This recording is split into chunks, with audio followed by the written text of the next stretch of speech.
when I come to a roadshow, I think it's particularly dangerous to try and anticipate what one might find. And I suppose coming to Oldham and this particular part of the country, one must think, well, possibly a work by These Lowry might turn up. But I must say, when this popped out, I mean, I couldn't have been more surprised and delighted, because as far as I'm concerned, it's absolutely right. Having said that, of course, we must go to the museum, the Lowry Museum, and have it checked out.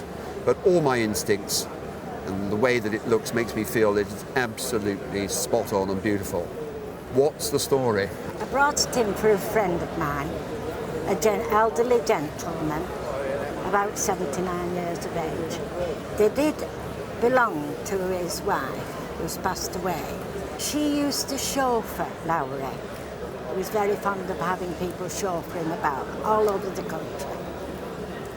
And this is how they came into his possession. Yes. To all intents and purposes, Lowry's style, these industrial buildings, the figures, the busy streets, are all rather similar, but I think from this particular period, and if I haven't been mistaken, the date is 1937, a good early period. I just love the colour and the busyness of the streets. And for my own taste, it is not too melancholic, it's not too brooding. It has a busyness and kind of optimistic air, which sometimes is not always apparent in his paintings. Thick paint, we call it impasto. You can see here that he's drawn right through the thickness of paint across these bits here. And particularly love that passage here, these figures in the distance, so they're pushed in and just touched with colour. And also one of the things about it is one can judge it quite carefully, because when they haven't been protected by glass, they get full of grime and dirt. And this has got glass on it, and it's kept the dirt off it. You can see right the way through, and just a little bit of a gentle clean will bring it up into an absolute gem. Now, before we turn to values, let's also look at these other things. Tell me about this little drawing here. This is a cigarette packet. Right. Now you can see that, because here are the folds of it here going across there. Yes.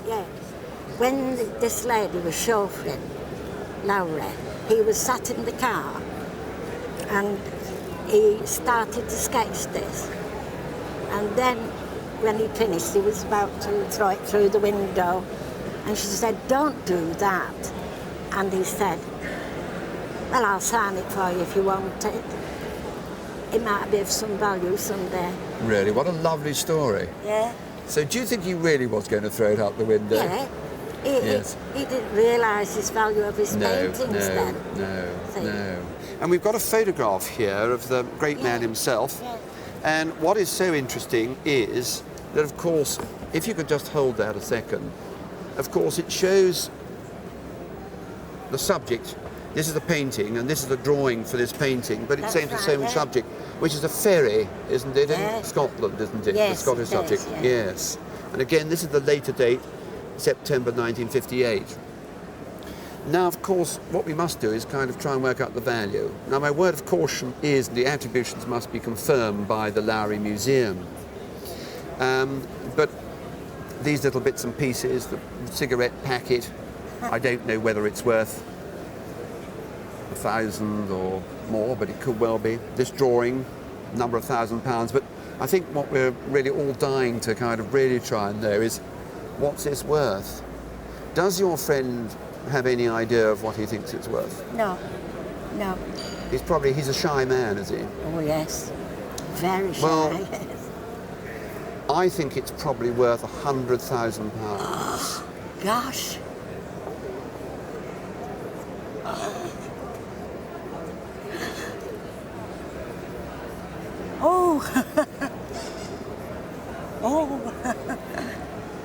It now becomes a horrible problem, doesn't it? Oh, yes.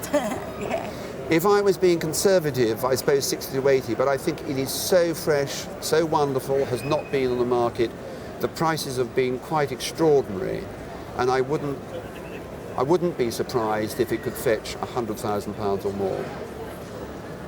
It's never been off the wall.